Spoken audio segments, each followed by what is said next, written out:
All right, so we have a 41,000 mile, is that what you said? 41. 41,000 mile Kia Soul. I guess check the oil for one. She complained of like a jitter in the car, and at 41,000 miles, most people don't realize that even though your car is, I don't know, 10 or 20 years old, that your fuel injectors still need to be serviced, your throttle body needs to be serviced, and your spark plugs need to be replaced too. She's And- full. Yeah, so that's a good And she's sign. still a good color.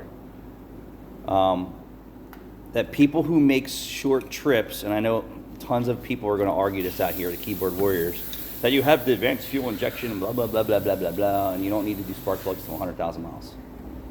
I'm going to tell you, we're going to pull these spark plugs out at 40,000 miles, and they're going to have some type of deposits on them that could cause what she's thinking, what she's feeling.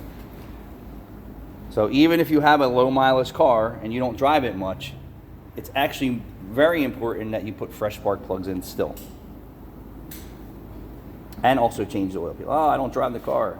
Well, moisture, atmosphere, changes in the engine actually produce droplets of water inside the engine and water vapor that your PCV system cannot get out all the way. And if you do short trips, the engine never gets hot enough to burn off those acids and water vapor. So 3,000 miles or 6 months. That's it, people. You want to keep your engine healthy, that's the way it goes. So yeah, so you don't, you have a low mileage car and it's 10 or 20 years old. Should you put spark plugs in it and do the maintenance? 1000%. No doubt about it. Thanks for watching.